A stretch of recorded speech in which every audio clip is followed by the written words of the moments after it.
କାଟିବା ଆରମ୍ଭ କଲା। କରତ ଶବ୍ଦରେ ଚଢ଼େଇର ନିଦ ଭାଙ୍ଗିଗଲା। ଲାଗୁଛି ମୋ ଘରକୁ ଚୋର ଆସିଛି। ଆଜି ଲାଇଟ୍ ଜଳେଇବିନି, ଯାଇ ଦେଖେ ବାହାରେ କିଏ ଏମିତି ଶବ୍ଦ କରୁଛି। ଚଢ଼େଇ ଲାଠି ଧରି ବାହାରକୁ ଆସିଲା।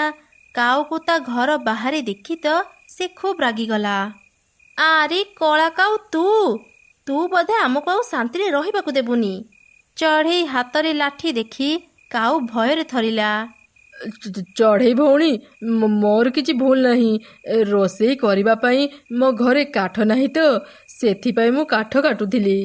ରୋଷେଇ କରିବା ପାଇଁ ମୋ ଘର ଯୋଉ ଡାଳରେ ଅଛି ତୁ ସେଇ ଡାଳକୁ କାଟୁଛୁ? କାଠ ନେବାକୁ ଆସିଛୁ ତ?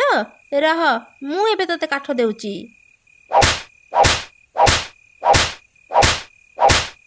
ମତେ କ'ଣ ତୁ ବୋକା ଭାବିଛୁ? ଚାଲି ଆସିଲା ମୋ ଘର ଭାଙ୍ଗିବା ପାଇଁ।